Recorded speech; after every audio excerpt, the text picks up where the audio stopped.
বিসমিল্লাহির রহমানির রহিম। আলহামদুলিল্লাহি রাব্বিল আলামিন ওয়াসসালাতু ওয়াসসালামু আলা আশরাফিল আম্বিয়া ওয়াল মুরসালিন নবিয়িনা মুহাম্মাদিন ওয়া আলা আলিহি ওয়া সাহবিহি আজমাইন। আম্মা বাদ। তাবিজের ব্যাপারটি অত্যন্ত গুরুত্বপূর্ণ, এই জন্য তাবিজ সম্পর্কে বিশেষভাবে অধ্যায় কায়েম করেছেন লেখক। তারপরে এর আগের বিষয়টি ছিল বালা সম্পর্কে আর তাগা সম্পর্কে, আর এই ধরনের যা কিছু বালা তামা আর অনুরূপ যে কিছু এ সম্পর্কে ছিল। এরপরে লেখক বলছেন বাবু মাজা ফির রোকা ওয়াত তামাইম। এই অধ্যায় হচ্ছে ঝাড়ফুঁক সম্পর্কে আর তামাইম মানে তাবিজ সম্পর্কে, তাবিজ কবচ সম্পর্কে, আর রোকা মানে ঝাড়ফুঁক। রোকা মানে যেসব দোয়া পড়ে বা কিছু মন্ত্রতন্ত্র পড়ে যে ফুঁক দেওয়া হয় একে রোকা বলা হয়। রোকা সম্পর্কে জেনে রাখতে হবে যে ঝাড়ফুঁক হচ্ছে দুই প্রকার, জায়েজ আর নাজায়েজ।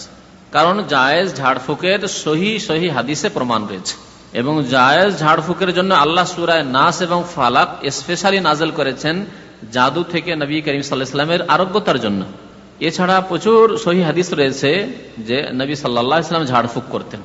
নিজেই আপনি নিজের জন্য ঝাড়ফুঁক করেন, মানে নিজেই দোয়া পড়ে নিজেই ফুঁক দেন নিজের দেহে, অথবা নিজের হাতে ফুঁক দেওয়ার পরে হাত বুলিয়ে নেন, শরীরে হাত ফিরিয়ে নেন, এসবের প্রমাণ রয়েছে। অথবা যদি নিজে না করে কেউ, তো অন্যকেও আপনি ফুঁক দিতে পারেন, নিজের ছেলে মেয়েদের অথবা অন্যদের ওপর দম করতে পারেন বা ঝাড়ফুঁক করতে পারেন।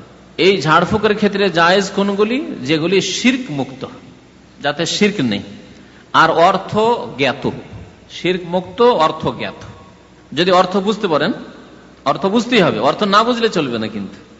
কেন অর্থ না বুঝতে পারলেই ডাল মে কুছ কালা হয়, বুঝতে পারছেন না? অর্থ না বুঝলেই গোলমাল কিছু আছে।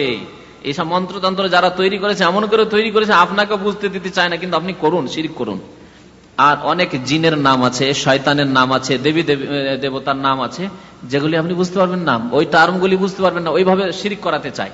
এই জন্য মন্ত্রের অর্থ সাধারণত বোঝা যায় না, ওইসব দিয়ে ঝাড়ফুঁক করা জায়েজ নয়। যেসব ভাষার অর্থ বুঝেন না, এমন ভাষা আছে আপনি বুঝেন না, আপনাকে বলা হচ্ছে যে না ভালোই দোয়া কালামগুলি ভালো, কিন্তু জাপানি ভাষায়, ইন্দোনেশি ভাষায়। আপনি একজন বাঙালি মানুষ, আপনি সেই ভাষা বুঝেন না, না জায়েজ নাই। কারো কথা শুনে যে না কথাগুলি ভালোই আছে, তবে ইন্দোনেশি ভাষায়, না আপনার জন্য জায়েজ নেই। অর্থ বুঝেন না, সুতরাং ওই সব কথা বলে, ওই সব দোয়া বলে, মানে যে কোনো কিছু হোক না কেন, ওই সব শব্দ কালিমা বলে ঝাড়ফুঁক করা যাবে না। তাই ঝাড়ফুঁক করার জন্য দুটি শর্ত মনে রাখতে হবে। একটা হচ্ছে শিরক মুক্ত হইতে হবে, আর একটা হচ্ছে অর্থ জানতে হবে, যে কি অর্থ। অর্থ জেনে নিলে তারপরেই বুঝতে পারবেন যে শিরক মুক্ত, তাই না? অর্থ না জানলে শিরক মুক্ত জানতে পারছেন না। অর্থ জানার পরে এখন বিচার বিবেচনা করতে হবে যে শিরক মুক্ত কিনা। আমি যেই কথাগুলি পড়ে দম করব, ফুঁক দেব, ঝাড়ফুঁক করব, সেগুলি শিরক মুক্ত কিনা, তারপরে দেখতে হবে আপনাকে। আর যদি অর্থই না বুঝতে পারেন তাহলে শিরক মুক্ত কিনা জানতেই পারছেন না। তাহলে প্রথম দেখতে হবে যে আপনি অর্থ বুঝতে পারছেন কিনা। তাহলে আরবি ভাষাতেও যদি কোনো দোয়া কালাম আপনাকে কেউ শিখায়, কিন্তু সেগুলি কোরআনী দোয়া নাই, কোরআনী হলে অসুবিধা নেই, আলহামদুলিল্লাহ, কোরআন শিরক মুক্ত। হাদিসের দোয়া যদি দোয়ায় মাসুরা হয় তাহলে শিরক মুক্ত, কনফার্ম হয়ে গেলেন। কিন্তু আপনাকে জানতে হবে যে এটি হাদিসের দোয়া কিনা। কোরআন সম্পর্কে তো সাধারণ মানুষ মোটামুটি জ্ঞান রাখে যে এটি কোরআনের দোয়া, ঠিক না? কিন্তু হাদিসের দোয়া সম্পর্কে অনেকে জ্ঞান রাখেন না, জনসাধারণ প্রায় জ্ঞান রাখেন না যে এটি হাদিস, আর পার্থক্য করতে পারবেন না যে এটি মানুষের তৈরি করা না এটি হাদিসের দোয়া। কারণ আমরা দেখেছি অনেক সময় যারা নিয়ত উচ্চারণ করে পড়ে নামাইতো, ওরা ভাবে যেগুলি হাদিসেরই দোয়া। হ্যাঁ, আরবি ভাষায় খুব চমৎকার ভাবে বানিয়ে দিয়েছি বিদাতি মোল্লারা, আর জনসাধারণ ভাবছে যে হাদিসের কথাই হবে, হাদিসেরই নিয়ত। অথচ হাদিসের হয়েও পাবেন না কোথাও খুঁজে, জাল হাদিসেও নেই। হাদিস তো সহি হাদিস আর হাসান, এগুলির আমল করতে হবে। জয়ীফ হাদিস আমল করতে হবে না। সন্দিহান হয়ে গেলেন যে এটা রাসূলের থেকে প্রমাণ হচ্ছে না, জয়ীফ দুর্বল, যেহেতু সূত্র দুর্বল। তারপরে জাল মানে হাদিস মিথ্যা, কিন্তু মিথ্যা হাদিসেও এই উচ্চারিত নিয়ত নেই, তাহলে তারপরে আর স্থান কি থেকে যায়? অথচ মিথ্যা হাদিস যদি কেউ বয়ান করে তার ঠিকানা জাহান্নাম, আল্লাহ রাসূল বলেছেন। ওই যে মিথ্যা হাদিস কেউ বর্ণনা করে, মান কাযাবা আলাইয়া মুতাআম্মিদান, আমার সম্পর্কে কেউ যদি মিথ্যা কথা বলে যে আল্লাহ রাসূল বলেছেন, এটি রাসূলের দোয়া, তাহলে ফালিয়াতাবাওয়া মাকআদাহু মিনান নার, সে যেন তার স্থান জাহান্নামে তৈরি করে নেয়, জাহান্নামে তার স্থান বানিয়ে নিল, জাহান্নাম যাবে সে। জাল কথা বর্ণনা করে, জাল কথা দিয়ে ঝাড়ফুঁক করে, জাল কথার প্রচার করে, তাহলে যেটি জালও নয়, সহিও নয়, হাসানও নয়, জয়ীফও নয়, জালও নয়, মানে হাদিসের হয়ও নেই, কিচ্ছুতে নেই, মানুষের তৈরি করা নিয়ত, ওর অবস্থা কি হবে? ও জান্নাতে চলে যাবে না নামাইতে পড়ে? চিন্তা করুন। কিন্তু সাধারণ মানুষ তো আর পার্থক্য করতে পারে না যে বাবা নামাই তো হাদিসে নেই। ও তো ভাবে যে হাদিসেরই দোয়া কালাম, যেমন ভাবে যে এমনি ওয়াজাহাত ওয়াজিয়া জায় নামাজের এও হাদিসে আছে, সুবহানাক আল্লাহুম্মা সানা এও হাদিসে আছে, আত্তাহিয়াতু হাদিসে আছে, আল্লাহুম্মা সাল্লি আলা মুহাম্মাদ আল্লাহুম্মা বারিক আলা মুহাম্মাদ দরুদ শরীফ হাদিসে আছে, নামাই তো হাদিসে আছে। যেহেতু নামাজ শিক্ষা আমরা এরকমই নামাজ শিখেছি, ঠিক না? তাহলে সাধারণ মানুষ পার্থক্য করতে পারবে না।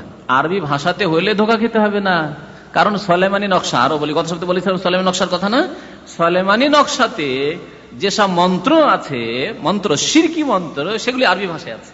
এখন আপনি একজন বাঙালি মানুষ বা উর্দু ভাষী মানুষ, উপমহাদেশ ইন্ডিয়া বাংলাদেশের ভাষা বুঝেন, আপনি ওই সুলাইমানি নকশার দোয়া পড়বেন, মন্ত্র পড়বেন, আর আরবিতে লেখা আছে, তো তাহলে তো হাদিসেরই দোয়া হবে।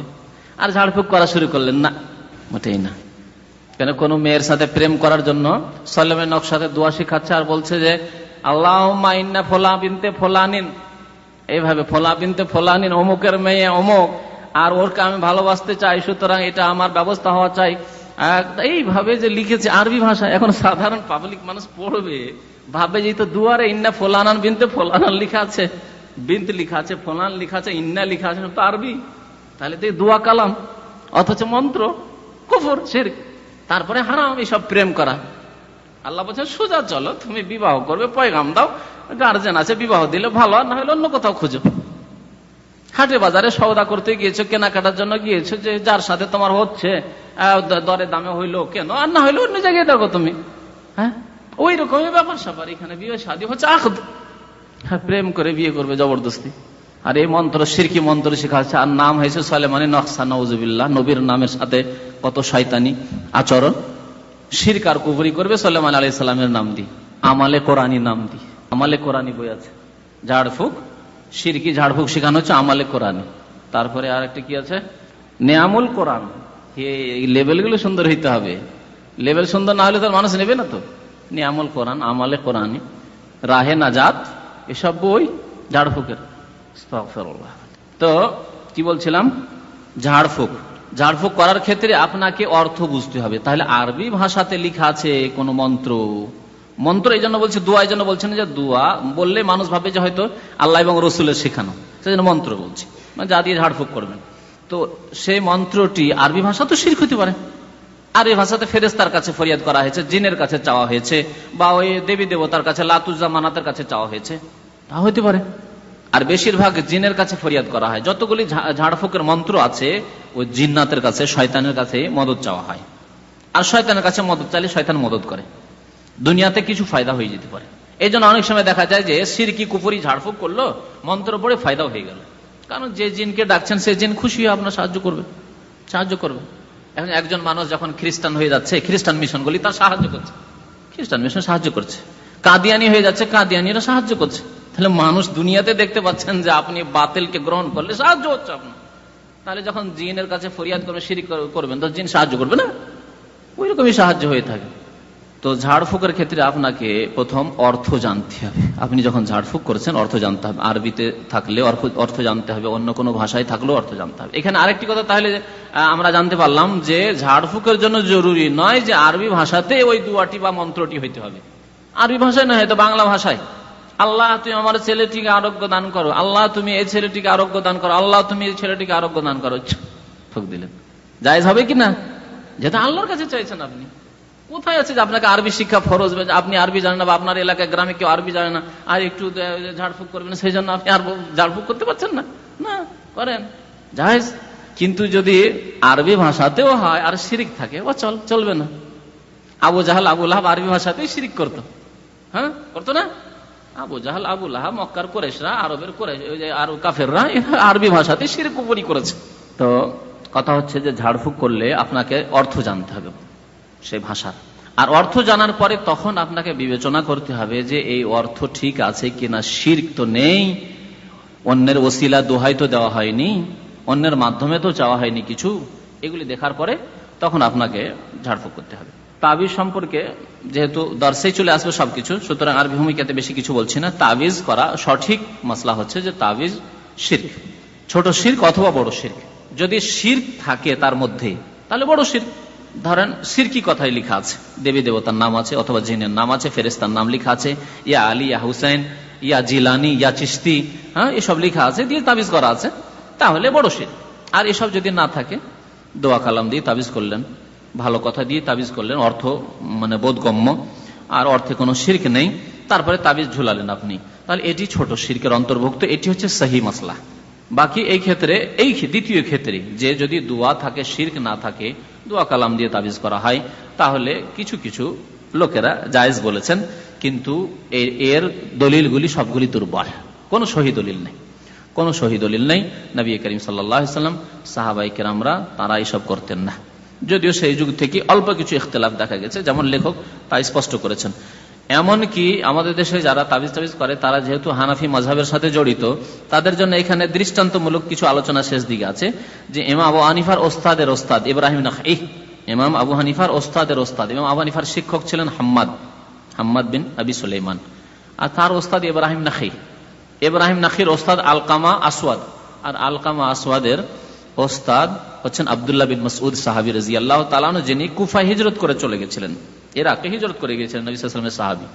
তাহলে আব্দুল্লাহ বিন মাসউদ থেকে আলকামা আসওয়াদ এই মাসলা জেনেছেন।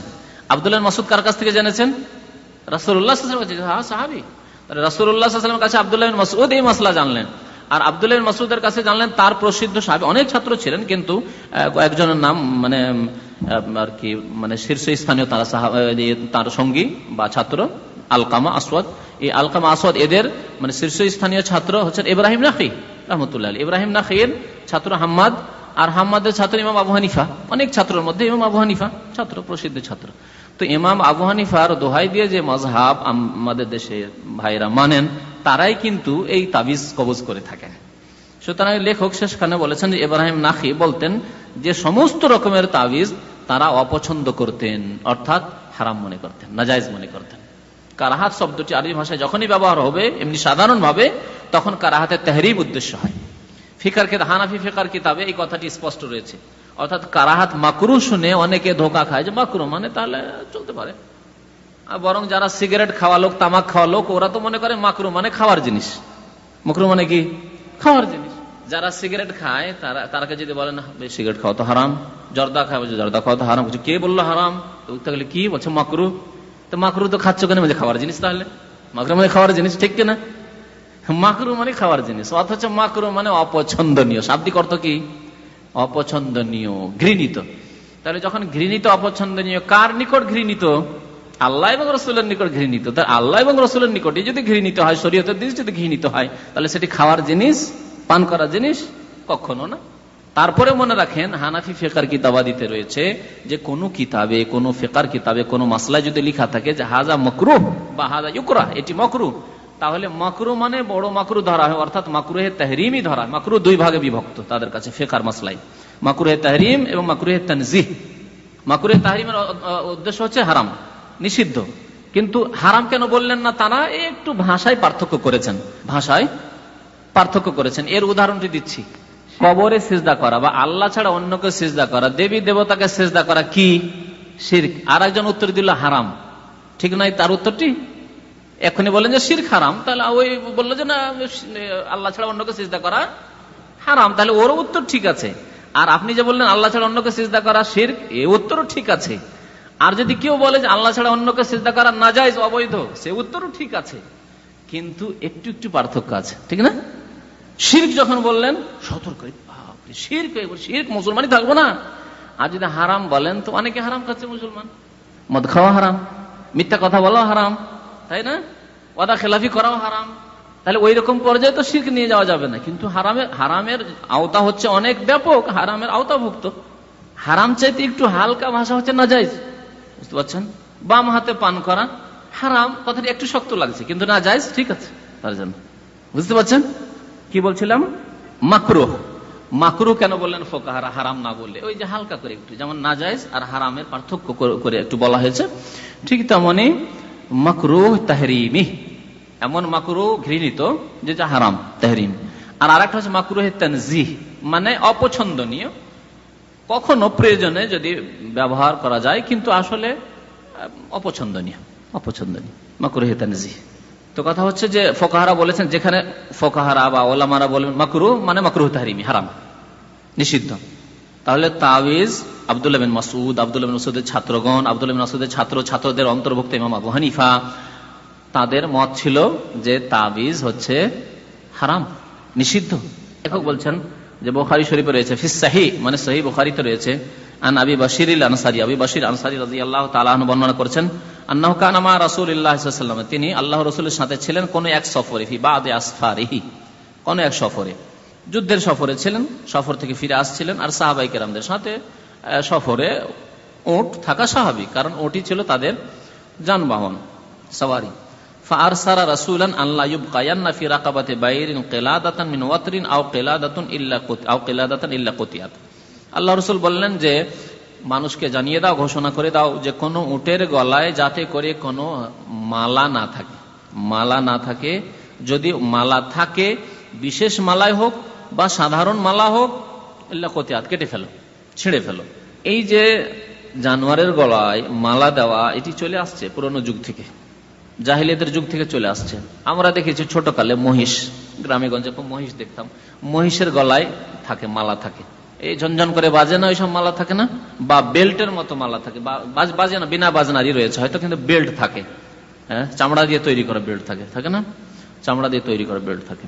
এরকম প্রাচীন যুগে ইয়ে দিয়ে, রগ দিয়ে, যে রগ, জানোয়ারের যে রগগুলো, শক্ত রগগুলি, ওগুলোকে শুকিয়ে তারপর রশি পাকিয়ে খুব মজবুত হয়, যেটা দিয়ে ওই ধনুক তৈরি করা হয়। ধনুকের যে রশিটা, ধনুকের রশিটা তো এই হয় না, রগ দিয়ে তৈরি করা, যাতে ছিঁড়ে না যায়। যতই জোরে টান দেন না কেন, ধনুক টান দেবেন তীর ছাড়ার সময়, ছিঁড়বে না, কত শক্ত, আর এত শক্ত যে ছিঁড়বে না। যেহেতু যদি জানোয়ারের গলায় থাকে, জোর করে যদি টান দেন, যেহেতু ওই রশি ছিঁড়ছে না, যেহেতু রগ দিয়ে শক্ত মানে পাকানো, সেজন্য কি হবে, জানোয়ারের গলা পর্যন্ত কেটে যেতে পারে, জানোয়ারের গলা কেটে যেতে পারে, কিন্তু সেই রশি ছিঁড়বে না।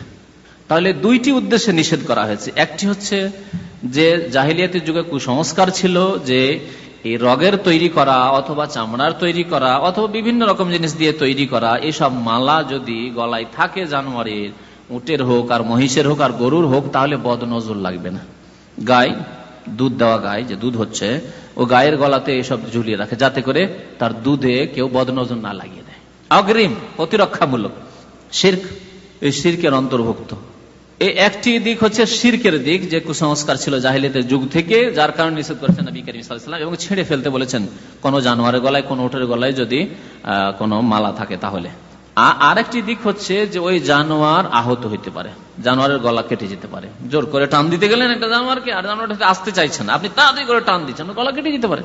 আপনি একটা খাসি বা ছাগল বকরির গলায় যদি ওই রকম শক্ত রশি থাকে আর জোর করে টান দেন, তো গলা কেটে যেতে পারে।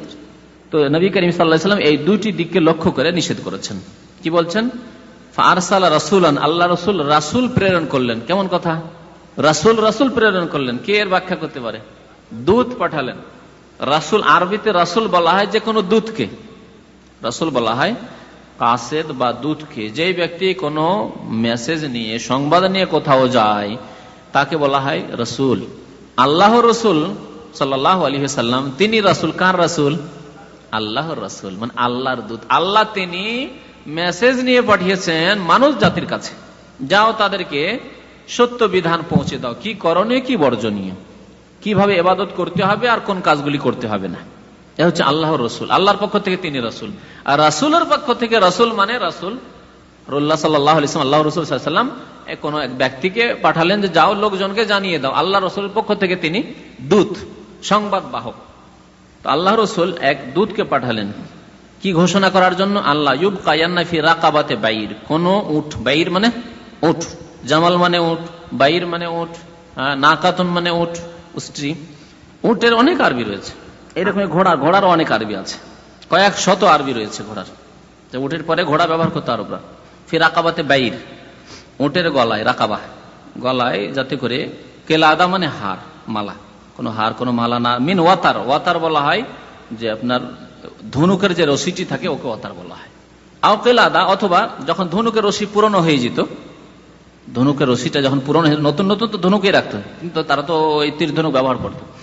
যখন ওই ধনুকের রশি পুরানো হয়ে যেত, তখন ধনুক থেকে খুলে নিয়ে উটের গলায় পরিয়ে দিত।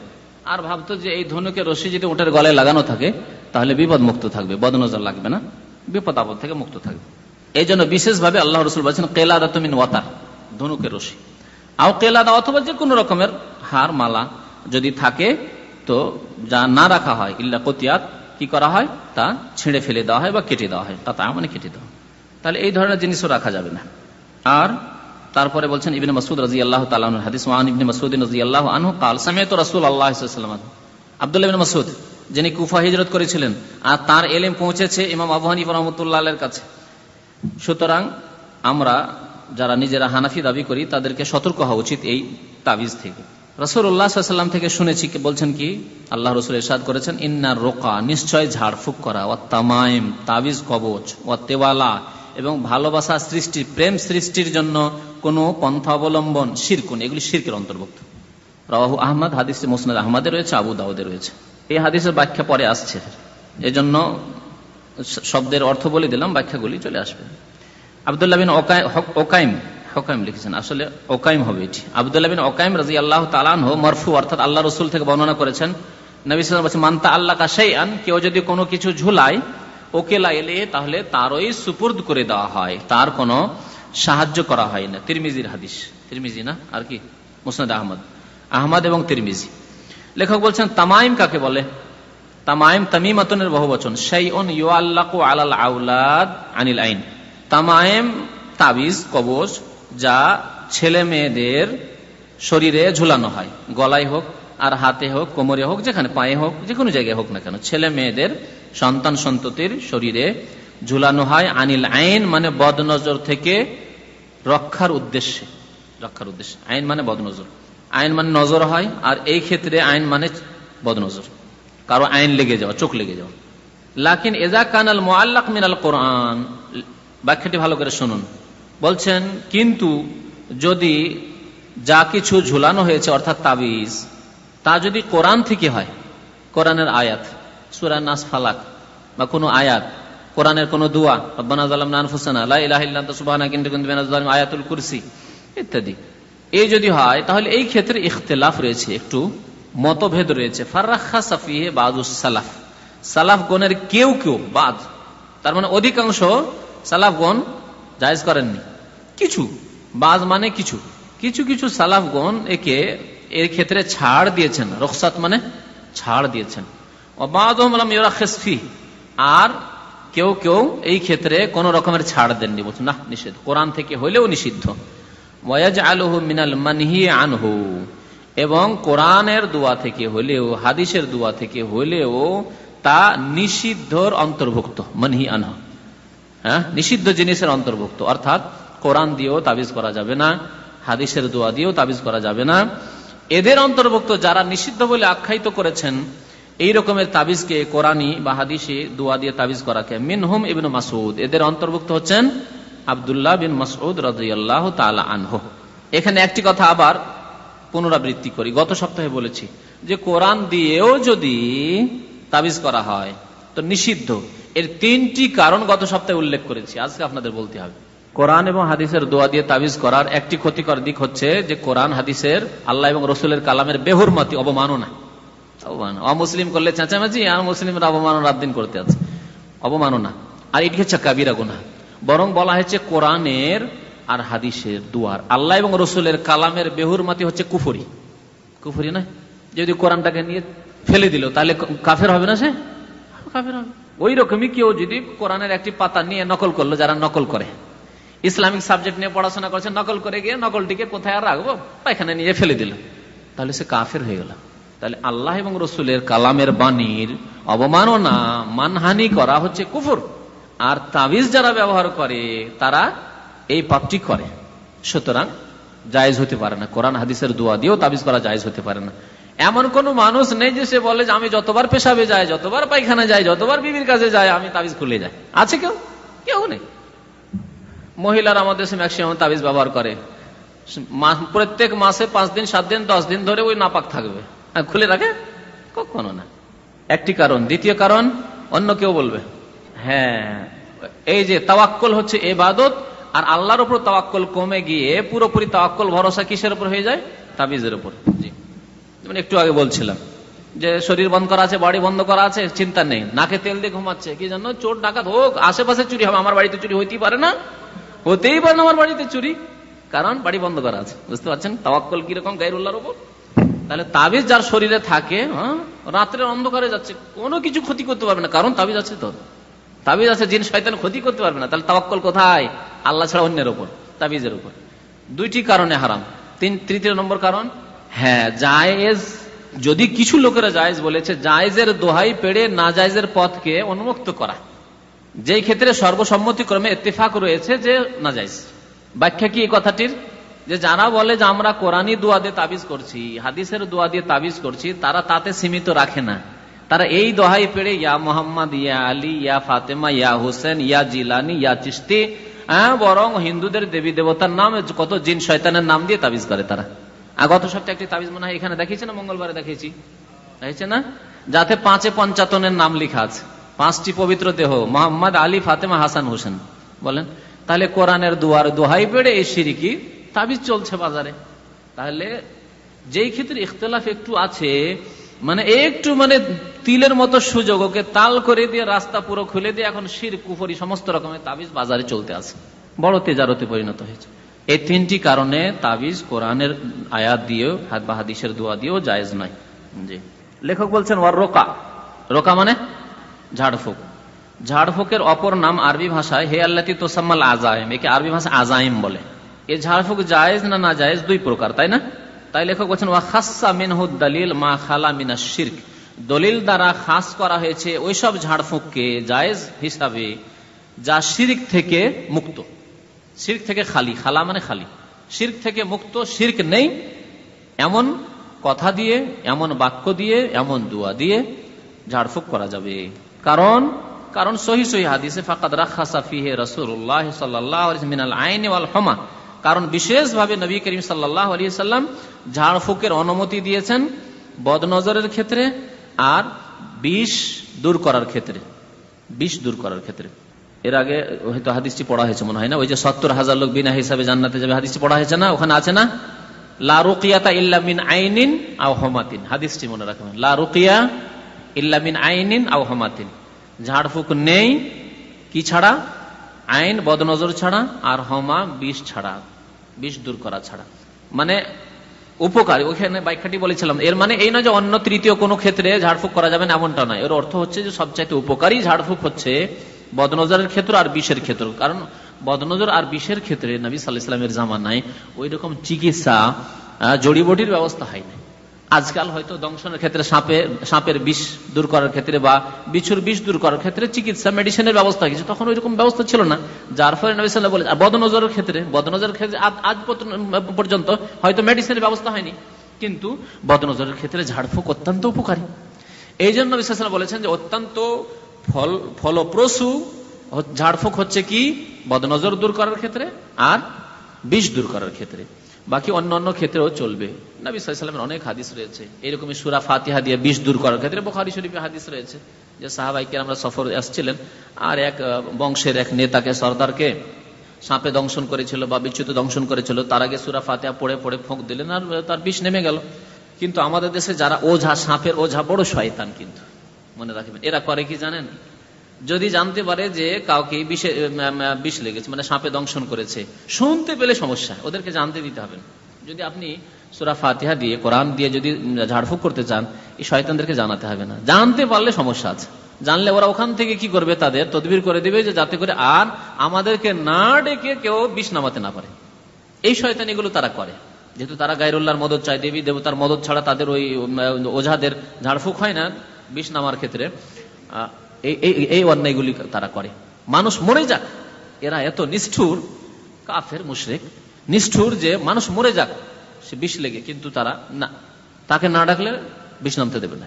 তো ঝাড়ফুঁক থেকে যাতে শিরক নেই, ঝাড়ফুঁক করা শিরক আল্লাহ রাসূল বলেছেন, কিন্তু যেসব দোয়ায় বা যেসব কথায় শিরক নেই সেসব দিয়ে ঝাড়ফুঁক করা যাবে, কারণ রাসূলুল্লাহ সাল্লাল্লাহু আলাইহি ওয়াসাল্লাম এই ক্ষেত্রে অনুমতি দিয়েছেন। তেওয়ালা শাইউন, তেওয়ালা কাকে বলে? শাইউন ইয়াসনাউনাহু, লোকেরা করত, জাহিলিয়াতের যুগ থেকে করে আসতো কি? ইয়াজউমুনা, তাদের ধারণা ছিল, আন্নাহু ইউহাব্বিবুল মারআ ইলা যাওজিহি ওয়ার রাজুল ইলা ইমরাতি, বিশেষ করে স্বামী স্ত্রীর ক্ষেত্রে প্রেম প্রীতি বাড়াবার জন্য এই তন্ত্র মন্ত্রগুলি করতো তারা পুরনো যুগ থেকে। আর আজকাল দুষ্ট প্রকৃতির লোকেরা এই স্বামী স্ত্রীর ক্ষেত্রে ছাড়াও করে, আর স্বামী স্ত্রীর ক্ষেত্রে করলেও শিরক, জায়েজ নাই। আমাদের দেশে স্বামী স্ত্রীর ক্ষেত্রে এগুলো যে কত হয়, যদি শোনে স্বামীর কাছে যে বিয়ে করবো আর একটা বিয়ে করবো, তখন দিল একেবারে ওই রকমই জাদু করে স্বামীকে, বা গাছ খাওয়িয়ে দিল, খুব গাছ খাওয়া। একটি ঘটনা তো আমার জানা আছে যে গাছ খাওয়িয়ে স্বামীকে মেরেই দিয়েছে, মারা গেছে কিছুদিন পরে খুব তাড়াতাড়ি এমন বিষাক্ত গাছ দিয়েছে, গাছের শিকড় দিয়েছিল, যাতে ওর স্বামী মারাই গেল। কি জন্য দিয়েছিল? এই জন্য দিয়েছিল যে ওর স্বামীর মন ফিরেতে হবে, বিয়ে করবো করছে। অথবা এইরকম বিভিন্ন কারণ হতে পারে, স্বামী বেশি মারধর করছে, জ্বালা যন্ত্রণা করছে, তখন দিল তাকে একবারে কোন কবিরাজের কাছে গিয়ে জাদু করে দিল, সেহের। তো এতে ওয়ালা হচ্ছে শিরক। এই ক্ষেত্রে এই পার্থক্য নেই যে জায়েজ ক্ষেত্রে মানে স্বামী স্ত্রীর ভালোবাসা বাড়াবার জন্য চলবে আর অন্য ক্ষেত্রে চলবে না। না, স্বামী স্ত্রীর ভালোবাসা বাড়ানোর তরিকা, ইসলামিক তরিকা হচ্ছে যে একে অন্যের হক সুন্দরভাবে আদায় করবে, আর তারপরে আল্লাহ যদি ভালোবাসা তাদের মধ্যে দিয়ে দেয় তো আলহামদুলিল্লাহ। আর যদি ভালোবাসা সম্প্রীতি না হয় তাহলে তালাকের পথ রয়েছে। স্বামীর যেমন যেমন অধিকার রয়েছে তালাক দেওয়ার, তেমন স্ত্রীর অধিকার রয়েছে খোলা নিয়ে নেওয়ার, যে ভাই তোমার কাছে থাকা সম্ভব নয় আমার পক্ষে, যেহেতু তুমি জালেম, তুমি বেনামাজি, তুমি নিষ্ঠুর, তুমি হক আদায় করো না, সুতরাং তোমার থেকে আমি বিচ্ছিন্ন হতে চাই। এই ক্ষেত্রে খোলার অধিকার রয়েছে মহিলার। ইমাম আহমদ রহমতুল্লাহ আলাই রুয়াইফা থেকে বর্ণনা করেছেন যে কাল আলী রাসূলুল্লাহ সাল্লাল্লাহু আলাইহি, আল্লাহ রাসূল আমাকে বলেছেন একটি হাদিস, ইয়া রুয়াইফা, হে রুয়াইফা, একজন সাহাবীর নাম, লাআল্লাল হায়াতা তাতুলু বিকা, আশা করি তোমার বয়স দীর্ঘ হবে, তোমাকে আল্লাহ দীর্ঘ সময় দেবেন, হায়াত, তোমাকে হায়াতে দারাজ দান করবেন। ফাআখবিরিন নাস, যদি দীর্ঘদিন তুমি বেঁচে থাকো তাহলে লোকদেরকে জানিয়ে দেবে, আন্না মান আকাদা লাহিয়াতাহু, যে ব্যক্তি দাড়িতে গিরা লাগালো, দাড়িতে গিরা কারা লাগায় দেখেছেন? শিখেরাকে দেখেননি? শিখরা দাড়িকে পাক দিয়ে দিয়ে দিয়ে দিয়ে দাড়িকে বেঁধে রাখে। তো যারা দাড়িতে গিরে লাগায়, আও তাকাল্লাদা ওয়াতারান, অথবা এইরকমই যদি শিখেরা করছে, কোন মুসলমান করে দাড়িকে সুন্দর করে রাখার জন্য, সাজিয়ে রাখার জন্য এই দাড়িকে পাক দিয়ে দিয়ে দিয়ে দিয়ে গিরে লাগিয়ে রাখলো, বেঁধে রাখলো। আও তাকাল্লাদা ওয়াতারান, অথবা হার পরালো ওয়াতারের, অর্থাৎ ওই ধনুকের রশির হার পরালো। ধনুকের রশি বিশেষভাবে বলা এই জন্য হয়েছে, আগে কিন্তু আম হাদিসও গিয়েছে, কারণ ওই এই কাজটি করতো সেই যুগের লোকেরা, সেই জন্য। কিন্তু এমনিও যদি যে কোনো হার মালা পরায় বা পরে আর ভাবে যে এতে আমি বিপদ মুক্ত থাকবো বা আরোগ্যতা হাসিল হবে, তাহলে নবী সাল্লাল্লাহু আলাইহি ওয়াসাল্লাম কি বলছেন? আও ইস্তানজা, তিনটি কথা বলেছেন। একটি হচ্ছে দাড়িতে যারা গিরা লাগালো, দ্বিতীয় হচ্ছে যারা মালা পরলো, কিসের জন্য? মুক্তির জন্য, বিপদ মুক্ত থাকার জন্য। আও ইস্তানজা বিরাজিয়ে দাব্বাতিন আও আজমিন, অথবা ইস্তিনজা করলো, অর্থাৎ পায়খানা পেশাব পরিষ্কার করলো, শৌচ কার্য সম্পাদন করলো, পেশাব করার পরে পায়খানা করার পরে, যেটা ইস্তিনজা বলে আরবি ভাষা। ইস্তিনজা মানে পায়খানা পেশাব পরিষ্কার করা। কি দ্বারা? বেরাজিয়ে দাব্বাতিন, জানোয়ারের গোবর দিয়ে, গরু, উট, ঘোড়া ইত্যাদির কি দিয়ে? গোবর দিয়ে। আও আজমিন, অথবা হাড্ডি দিয়ে। তাহলে হাড্ডি দিয়েও নিষেধ, আর গোবর দিয়েও ইস্তিনজা করা নিষেধ, পায়খানা পেশাব পরিষ্কার করা নিষেধ। এই তিনটি ক্ষেত্রে আল্লাহ রসুল কি বলেছেন? ফাইন্না মুহাম্মাদান বারিউম মিনহু, বলে দিবে লোকদেরকে যে মুহাম্মদ সাল্লাল্লাহু আলাইহি সাল্লামের ওই ব্যক্তির সাথে কোনো সম্পর্ক নেই, মানে সেই ব্যক্তি আল্লাহ রসুলের উম্মতের অন্তর্ভুক্ত নয়, বারি, আল্লাহ রসুল তার থেকে সম্পর্ক ছেদের ঘোষণা করেছেন। দাড়িতে গিরা লাগানো কেন হারাম? যেটি অমুসলিমদের কাজ, অমুসলিমদের সাদৃশ্যতা, সুতরাং হারাম, সম্পর্ক নেই আল্লাহ রসুলের সাথে। তারপরে মালা পরানো যাবে না, কেন? কারণ এটা শিরকের অন্তর্ভুক্ত। তারপরে ইস্তিনজা করা যাবে না গোবর দিয়ে, কারণ জিনের, পশুদের খাবার। আজমিন, হাড্ডি দিয়ে জিনদের খাবার। একটি হাদিস দ্বারা প্রমাণ হয় এই পার্থক্যটুকু, যে গোবর টোবর এগুলো হচ্ছে জিনের, পশুদের খাবার, আর হাড্ডিটা হচ্ছে জিনদের খাবার। ফাইন্না মুহাম্মাদান বারিউম মিনহু, কারণ মুহাম্মদ সাল্লাল্লাহু আলাইহি সাল্লাম এইরকম পাপাচার থেকে সম্পর্ক ছেদের ঘোষণা করেছেন। তাবেঈ সাঈদ ইবনে জুবাইর, তিনি তাবেঈ, প্রসিদ্ধ তাবেঈ।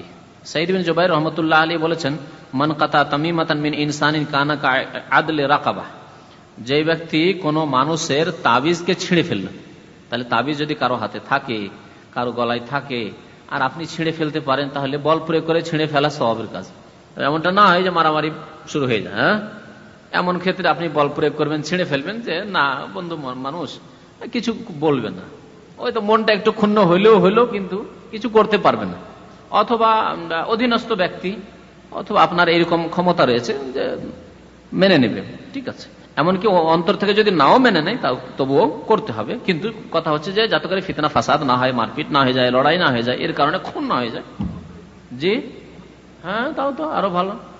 হ্যাঁ, যদি এরকম বদ প্রকৃতির মানুষ হয় তাহলে ঘুমিয়ে আছে আর ও তাবিজ কেটে নেন, ও ভাবে যে আমার জিনেই নিয়ে গেছে, তাবিজ জিনেই নিয়ে গেছে, আরো ভয় পেয়ে যাবে, বাপরে বাপ, যখন তাবিজ আমার ছিঁড়ে নিয়ে যেতে পারে জিন, তাহলে তো আমার চলাফেরাই মুশকিল। এই যে এত যদি সাহস করতে পারে জিন, তাহলে তো আমাকে রাখবে না, এই জিন শেষ করে ফেলবে। হোক তার ইমান আরোই নষ্ট হোক, কিন্তু তার তাবিজ কম্পকে তার ছিঁড়ে ফেলেন। কি বলছেন সওয়াব দেখেন, কানা কা আদলে রাকাবাহ, একটি গোলাম স্বাধীন করার সওয়াব হাসিল করবে। গোলাম মানে কৃতদাস, কেনা মানুষ, আগে যুগে কেনা বেচা হইতো মানুষের, তো কেনা গোলামকে কেউ যদি আজাদ করে দিতে পারে বড়ই সওয়াব রয়েছে। একজন মানুষকে, মুসলমানকে আজাদ করলে বেশি সওয়াব রয়েছে, কারণ সে স্বাধীন হয়ে আল্লাহর ইবাদত বন্দেগী করবে। মালিক হয়তো এমন কাজকর্ম তার থেকে নিচ্ছে যে ঠিকভাবে জামাতে নামাজ পড়তে পারছে না লোক। আর যদি অমুসলিম গোলাম হয় তবু আজাদ করার সওয়াব রয়েছে। ইমাম ওয়াকি এই হাদিসটি বর্ণনা করেছেন, আসার এটি আর কি, আল্লাহ রসুলের হাদিস নয়। তবে তাবেই যখন এই কথাটি বলেছেন সওয়াবের কথা, নিজের পক্ষ থেকে মন গড়া বলতে পারেন না। এই ক্ষেত্রে বলা হয়েছে এইরকম হাদিসগুলি হচ্ছে হুকমান মারফু বলা হয়েছে, মানে আল্লাহ রসুল থেকে স্পষ্ট না বয়ান থাকলেও এই কথাগুলি গায়েবের কথা। একটি গোলাম আজাদ করার সওয়াব, এটি তো নিজের পক্ষ থেকে বলা যায় না। সুতরাং তাবেই নিশ্চয় কোন সাহাবীর কাছে শুনেছেন, আর সাহাবী আল্লাহ রসুলের কাছে শুনেছেন, না হলে তাদের মতো ইমান রেখে তারা এই ধরনের কথা মন গড়া বলবেন। যেমন অনেকেই বিদাতি ফাজাইল বয়ান করে বেড়ায়, তারা নিজের পক্ষ থেকে মন গড়া অনেকে বয়ান করে, কিন্তু সাহাবা তাবেইন তারা তো এরকম করতে পারেন না। সুতরাং এই হাদিসগুলিকে বলা হয়েছে যে এগুলি আল্লাহ রসুলের পক্ষ থেকে প্রমাণিত, যদি স্পষ্টভাবে প্রমাণ নেই যে কে কার কাছ থেকে শুনলেন। সাহাবা এবং তাবেইনদের যুগের সাথে কিন্তু এর সম্পর্ক পরের লোকেরা বলতে পারে না। আজকে 1000-1200 বছর পরে কেউ বলবে যে হ্যাঁ এই কাজ করলে এত সওয়াব রয়েছে। একবার যদি চিল্লা চলে যান তাহলে আপনার অর্ধেক হজের নেকি, আর 2 বার দিতে বললে পুরা হজের নেকি। বুঝতে পারছেন? তো এইরকম কথাবার্তা কেউ যদি বলে তাহলে মানে এত ধার্মিক লোক, মাশাআল্লাহ, দিনদার, দাড়িওয়ালা মানুষ, আর কি মিথ্যা বলতে পারে, নিশ্চয় কোনো প্রমাণ পেয়েছেন না, এইরকম কথা বলা যাবে না এতদিন পরে। এটি সাহাবা এবং তাবেইনদের যুগের সাথে খাস, কারণ যুগটি কাছাকাছি ছিল, আর অনেক সাহাবাই কেরামকে তাবেইনরা পেয়েছেন, কারো কাছ থেকে শুনেছেন। আর সাহাবা তাবেইনরা এত সতর্কভাবে কথা বলতেন যে একটি কথা আল্লাহ রসুলের কাছ থেকে না জেনে কথা বলতেন না। সুতরাং তাদের ক্ষেত্রে এই কথাটি প্রযোজ্য মাত্র। ইব্রাহিম নাখি, এই শেষ কথাটি আগে বলেছিলাম, কিন্তু ইব্রাহিম নাখি কি বলেছেন? কুফার আলেম, কানু ইয়াকরাহুন, সালাফে সালেহিন, সাহাবাই কেরাম তাবেইন, ইয়াকরাহুন আত-তামাইমা কুল্লাহা, সমস্ত তাবিজ, সব রকমের তাবিজকে তারা কি করতেন? অপছন্দ করতেন। আর অপছন্দ মানে মাকরুহে তাহরিমি, তারা অপছন্দ করতেন। মিনাল কোরআন ওয়া গায়রিল কোরআন, কোরআন থেকে হলেও তারা অপছন্দ করতেন, আর কোরআন থেকে না হলেও, কোরআনের বাইরেও কেউ তাবিজ করলেও তা অপছন্দ করতেন। এক্ষেত্রে কি বলবেন যে মাকরু মানে মাকরু, তাহলে তো কোরআনের বাইরে হলে তারা মাকরু মনে করতেন না হারাম শিরক। এই জন্য মাকরু মানে এখানে মাকরুহে তাহরিমি। তো সাহাবায়ে কেরাম তাবেইন, কানু মানে তারা, তারা কারা? সালাফে সালেহিন। যেহেতু তিনি নিজে তাবা তাবেই, ইব্রাহিম নাখি তাবা তাবেই, যখন তাবা তাবেই বা তাবেইদের মধ্যে ছোট পর্যায়ের, শেষ পর্যায়ের তাবেই, তাহলে তিনি তার আগের লোকদের সম্পর্কে বলছেন, সাহাবায়ে কেরাম সম্পর্কে, তাবেইনদের সম্পর্কে, যে তারা সমস্ত রকমের তাবিজকে অপছন্দ করতেন, সে কোরআন থেকে হোক, ওয়া গায়রিল কোরআন, বা কোরআন ছাড়া অন্য কিছু থেকে হোক। সুতরাং তাবিজ করা ঠিক নয়, তাবিজ করা হচ্ছে গুনার কাজ, তাবিজ করা হচ্ছে বড় শিরক অথবা ছোট শিরক অথবা নিষিদ্ধ কাজ। জি, বিভিন্ন পর্যায়ের তাবিজ রয়েছে। জি, ওয়া সাল্লাল্লাহু আলা নবিয়িনা মুহাম্মদ ওয়া আলা আলিহি ওয়া সাহবিহি আজমাইন।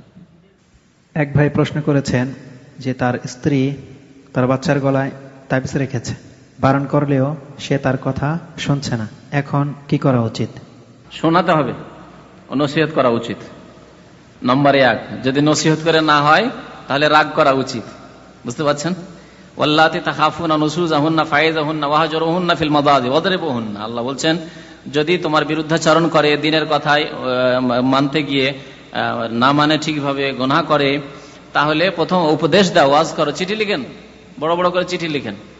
হ্যাঁ, তারপরে না শুনলে যান না, ছুটি যাবেন, 2 বছর বলেছেন, যা 4 বছর আসবো না, ছুটি একটা দেন, এরকম একটা হ্যাঁ চিঠি লিখে দেন যে 4 বছর পর আসবো, থাকো তুমি। তাবিজ না, যেদিন শুনবো যে তাবিজ নেমেছে বাচ্চার গলা থেকে, সেই দিন আমি ছুটির প্রস্তুতি নেব, তার আগে ছুটি না। কি করবে আপনাকে? আল্লাহ আপনার জন্য চাইছে আরেকটা বিয়ে করে ফেলেন, হ্যাঁ, তার সেই ক্ষেত্রে বাঙালি সমাজ বিয়ে করা মহাপাপ, 2 বিয়ে করা মহাপাপ। ভালো ভালো মানুষ যদি বিয়ে করে, আরে লোকটাকে তো ভালো মনে করতাম, আরে বিয়ে করে ফেললো, এত খারাপ লোক, আল্লাহু আকবার, এত খারাপ লোক 2য় বিয়ে করে ফেললো। মুসলিম দেশের একটা কেসের ঘটনা আমি মাঝে মাঝে শোনাই আপনাদেরকে, মনে আছে ঘটনাটি? কোন এক মুসলিম দেশে তার স্ত্রী কেস করেছে স্বামীর ওপর, যে আমার স্বামী আমার বিনা অনুমতিতে কেন বিয়ে করলো। কোর্টে হাকিমের সামনে নিয়ে আসা হলো আসামি, তার স্বামীকে জিজ্ঞেস করা হয়, তুমি বিয়ে কেন করেছো? তোমার স্ত্রীর অনুমতি ছাড়া, পারমিশন না নিয়ে বিয়ে করেছে। বাংলাদেশে আইন তৈরি করা আছে, ইসলাম বিরোধী আইন, পাকিস্তানে ইসলাম বিরোধী আইন তৈরি করা আছে। তো কথা হচ্ছে যে কেন বিয়ে করেছো তুমি, বেয়াদব কোথাকার, হ্যাঁ, এত অন্যায় করেছো তুমি স্ত্রীর ওপর। স্যার আমি বিয়ে করিনি, ও হচ্ছে আমার গার্লফ্রেন্ড, আমি বিয়ে করিনি, গার্লফ্রেন্ড। আচ্ছা তাই, ঠিক আছে, তাহলে তো অসুবিধা নেই, ঠিক আছে। বুঝতে পারছেন, এই হচ্ছে অবস্থা মুসলিম দেশ। এই কেসটি মুসলিম দেশের কথা বলছি, ভারতের মতো দেশের কথা বলছি না, নেপালের মতো দেশের কথা বলছি না, মুসলিম দেশের কথা বলছি। যদি প্রয়োজন হলে নাম বলে দিতাম, কিন্তু নাম বলাটা ভালো নয়, সেই জন্য থাক, নামটা একটু গোপনই থাক। কথা হচ্ছে মুসলিম দেশের অবস্থা, যে প্রেম কোনো অসুবিধা নাই, কিন্তু বিয়ে করলে অপরাধ। বেনামি খালাস হয়ে গেল স্বামী, স্বামী ওকে বিয়ে করিনি, ওর সাথে এমনি প্রেম করছি, ওর সাথে এমনি থাকি আমি, আউযুবিল্লাহ। এ হচ্ছে মুসলিম সমাজ আর মুসলিম দেশের আইন কানুন, তাগুতি আইন, কুফরি আইন।